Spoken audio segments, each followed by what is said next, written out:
Selamat pagi anak-anak Pak Guru kelas 2 semua. Apa kabar hari ini? Pak Guru berharap anak-anak semua dalam keadaan sehat ya. Dan Pak Guru berharap juga anak-anak semangat dalam belajar di rumah ya.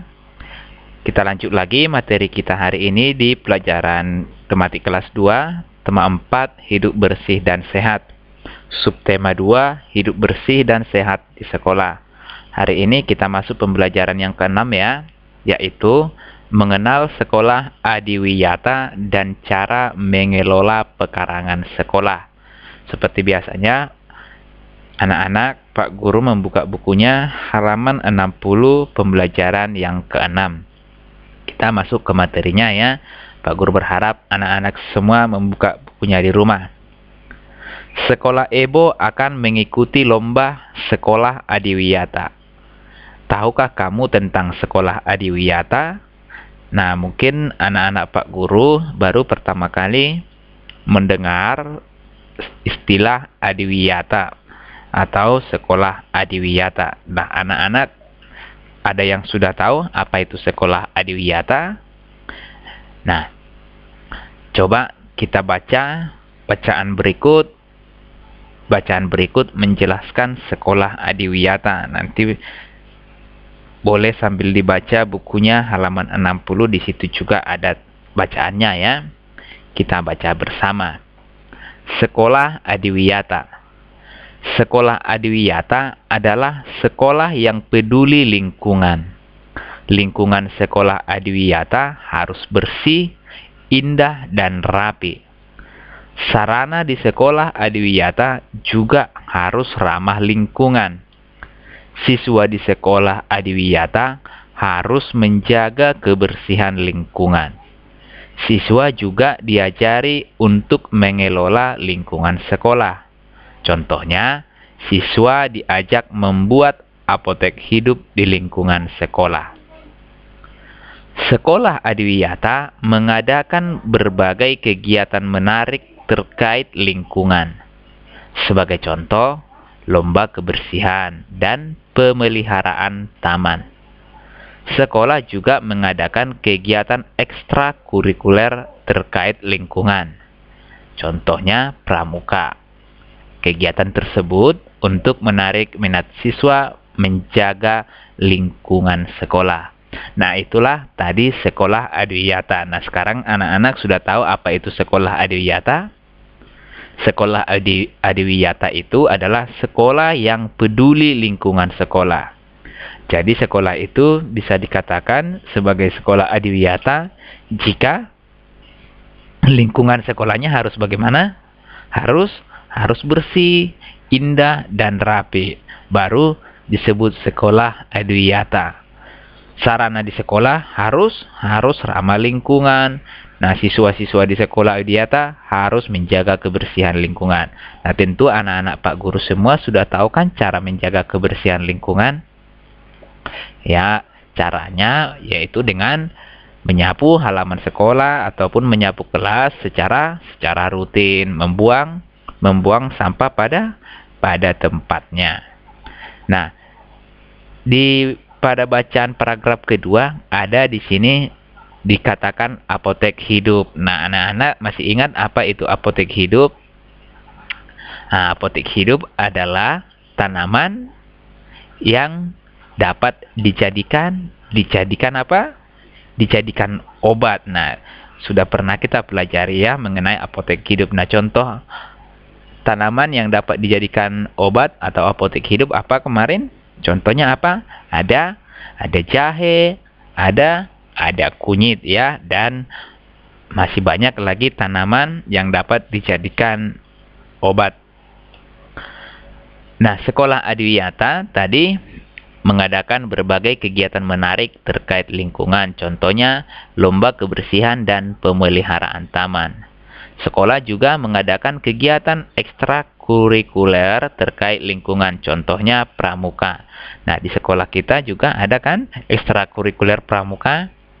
Nah, jadi ketika anak-anak mengikuti pramuka, jadi harus serius ya, harus disiplin dan mengikuti arahan. Warga sekolah Ebo bersiap menyambut lomba sekolah Adwiyata.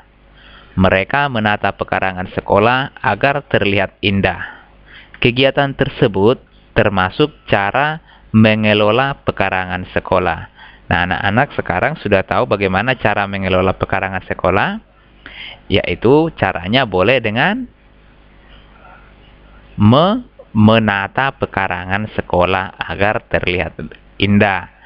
Nah, contohnya apa yang mau ditata? Tanamannya, bunga ditata, disusun pada tempatnya, ditata dengan rapi supaya terlihat indah. Berikut cara lain mengelola pekarangan sekolah. Nah, di sini kita akan melihat cara mengelola pekarangan sekolah. Nah, yang pertama, membersihkan pekarangan sekolah secara teratur. Jadi cara mengelola pekarangan sekolah itu yang pertama yaitu membersihkan pekarangan sekolah secara teratur ya. Bagaimana maksudnya? Contohnya seperti apa? Contohnya menyapu pekarangan sekolah setiap hari.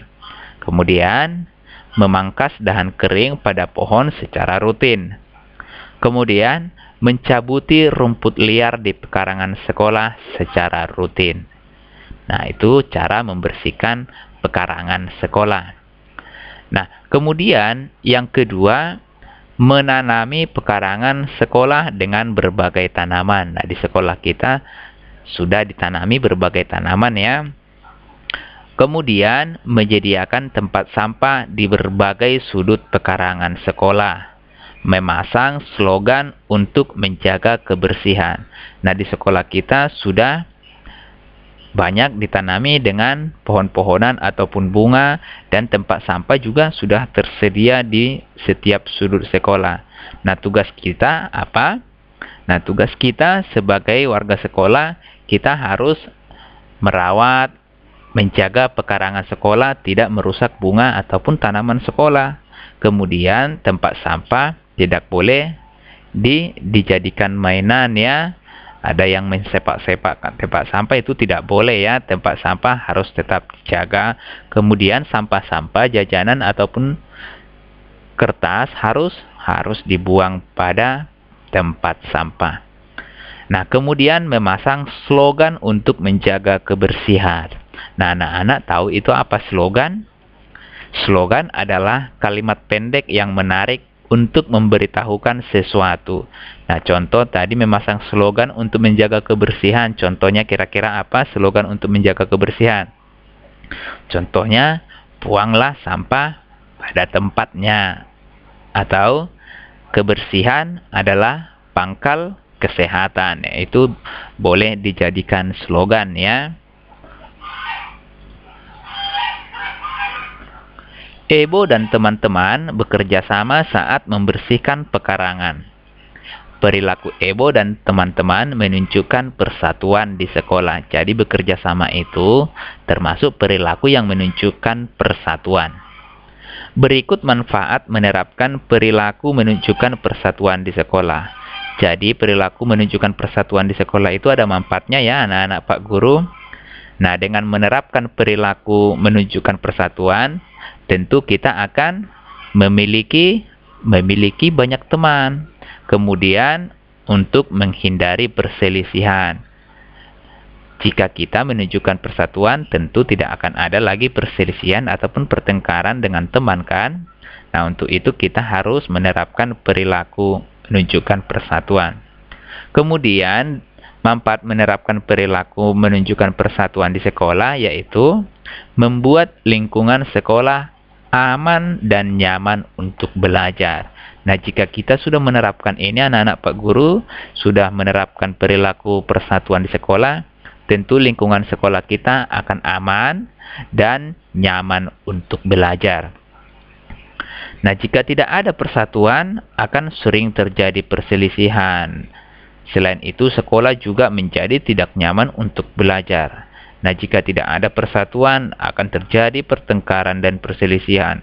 Kalau sudah terjadi pertengkaran dan perselisihan, tentu anak-anak tidak nyaman lagi untuk belajar kan? Nah, untuk itu, kita harus apa? Kita harus menerapkan perilaku menunjukkan persatuan. Tetapi Pak Guru yakin anak-anak semua adalah anak-anak yang baik yang selalu menerapkan perilaku yang menunjukkan persatuan. Setelah membersihkan pekarangan sekolah, Ebo dan Jaka beristirahat. Mereka duduk di bangku taman. Permukaan bangku taman berbentuk persegi panjang. Persegi panjang termasuk bangun datar. Nah, kita sudah berulang kali mempelajari tentang bangun datar. Anak-anak tentu sudah tahu jenis-jenis bangun datar kan? Nama-namanya tentu anak-anak sudah pada ingat. Atau masih ada yang belum. Nah, selain persegi panjang tadi ada bangun datar yang lain. Nah, coba perhatikan gambar bangun datar berikut. Nah, ini semua merupakan gambar dari bangun datar. Anak-anak sudah pada tahu nama bangun datar ini? Ya, coba perhatikan dulu gambar yang pertama ini. Ini nama bangun datarnya apa? Nama bangun datar yang ini yaitu persegi. Kemudian yang ini apa nama bangun datarnya? Ini adalah namanya segi 5. Nah, segi 5 karena memiliki 5 sisi, 5 sudut, dan 5 titik sudut. Kita hitung ya sisinya. 1, 2, 3, 4, 5. Jadi ini adalah segi 5. Kemudian yang sebelahnya apa? Ini adalah segi 6. Memiliki 6 sisi, 6 sudut, dan 6 titik sudut. Coba kita hitung. 1, 2, 3, 4, 5, 6. Jadi ada 6 sisinya, sehingga ini adalah dinamakan segi 6. Kemudian nama segi 4 yang sebelahnya apa nama segi 4 berikut ini? Anak-anak sudah tahu apa namanya? Namanya yaitu trapesium ya, trapesium. Di sini kurang R-nya ya, trapesium. Nah, kemudian yang di sebelahnya apa? Jajar genjang. Kemudian gambar yang ini apa namanya? Yang ini disebut dengan belah ketupat. Anak-anak Pak Guru semua harus ingat nama-nama persegi panjang, nama-nama bangun datar ini ya. Ada persegi, segi 5, segi 6, trapesium, jajar genjang, belah ketupat, dan ada lagi layang-layang, ada persegi panjang ya, itu termasuk bangun datar. Nah, coba anak-anak perhatikan pola bangun datar berikut. Nah, di sini ada gambar bangun datar. Nah, polanya yaitu ini gambar apa? Anak-anak tahu ini nama bangun datar ini? Yang ini adalah persegi panjang. Yang ini apa namanya? Ini apa? Trapesium. Kemudian ada segi 5, ada segi 6. Kemudian persegi panjang, trapesium, segi 5, segi 6. Ini adalah pola bangun datarnya. Coba perhatikan. Persegi panjang, trapesium, segi 5, segi 6. Persegi panjang, trapesium, segi 5, segi 6. Jadi berulang secara teratur. Jadi pola bangun datar yaitu persegi panjang, trapesium, segi 5, dan segi 6. Nah, ini juga berulang yaitu persegi panjang, trapesium, segi 5, dan segi 6. Nah, anak-anak masih ingat apa itu pola bangun datar? Pola bangun datar adalah urutan bangun datar yang berulang secara teratur. Jadi urutannya yang ini tadi berulang lagi dia. Jadi makanya dikatakan pola bangun datar. Ya, paham anak-anak Pak Guru sampai di situ? Paham ya? Kita lanjut lagi. Coba lengkapilah pola bangun datar berikut. Nah, coba anak-anak melengkapi pola bangun datar ini. Kira-kira titik-titik yang berwarna merah ini apa gambar bangun datar di tempatnya ini, di titik-titik ini? Apa nama bangun datarnya? Nah, ini gambar bangun datar yang pertama ini adalah segi 5 ya. 1, 2, 3, 4, 5. Segi 5, segi 4, persegi panjang, jajar genjang. Segi segi 5. Nah, jadi berulang lagi di sini segi 5-nya. Sesudah segi 5, segi 4, persegi panjang, jajar genjang. Nah, berulang lagi segi 5. Nah, ini segi 5-nya. Di sebelah kanannya apa? Nah, di sebelah kanan segi 5 ini yaitu segi 4. Maka di sini adalah segi 4. Jadi, urutannya berulang secara teratur. Lihat ya. Segi 5. Ini dia segi 5, segi 4, persegi panjang, jajar genjang. Nah, itulah pola bangun datar tersebut, yaitu urutan bangun datar yang berulang secara teratur. Nah, coba pola bangun datar yang berikutnya. Oh, di sini tadi pola bangun datarnya yaitu segi 5, segi 4, persegi panjang, jajar genjang. Nah, berulang lagi di sini, segi 5, segi 4, persegi panjang, jajar genjang. Nah, yang di bawah, ini, nama bangun datarnya apa? Segi 5. Ya. Kemudian, ada trapesium. Ya. Kemudian ada jajar genjang. Ada segi 6. Kemudian ada segi 5. Nah, di sini segi 5-nya berulang lagi. Nah, perhatikan. Segi 5, segi 5. Nah, di ujung sudah ada segi 6. Nah, ini sih segi 6 yang di ujung. Yang di ujung yang ini ya, segi 6. Kemudian ada jajar genjang. Nah, di sebelah kanan segi 5, di sebelah kanannya apa? Atau di sebelah kiri dari jajar genjang apa? Di sebelah kanan segi 5 yaitu trapesium ya. Di sebelah kanan segi 5 trapesium, di sebelah kiri dari jajar genjang yaitu trapesium. Jadi polanya sama, urutannya sama ya. Segi 5, segi 5. Apa? Trapesium, jajar genjang, segi 6, segi 6.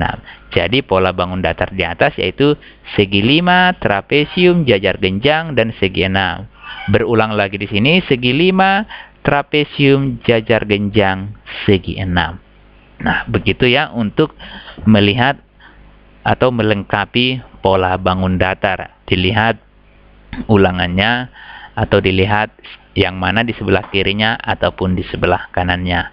Begitu ya anak-anak Pak Guru, paham ya? Baiklah anak-anak Pak Guru semua, sekian dulu penjelasan Pak Guru untuk materi kita hari ini. Pak Guru berharap anak-anak dapat memahami penjelasan yang Pak Guru berikan. Semoga video yang Pak Guru berikan atau yang Pak Guru buat dapat membantu anak-anak untuk belajar di rumah ya. Biarpun belajar di rumah, anak-anak juga harus tetap serius dan rajin belajarnya. Nah, sebagai tugas di rumah, anak-anak tolong mengerjakan yang ada pada halaman 63, yaitu yang bagian A pilihan ganda, ulangan hariannya. Halaman 63 bagian A pilihan ganda dan halaman 64 B isian dikerjakan seperti biasa ya. Nanti kalau sudah selesai dikirim sama Pak Guru. Baik, sekian dulu untuk hari ini. Jaga kesehatan, tetap di rumah, jadilah anak yang baik. Terima kasih, salam rindu dan salam sayang untuk anak-anak semua. Dadah.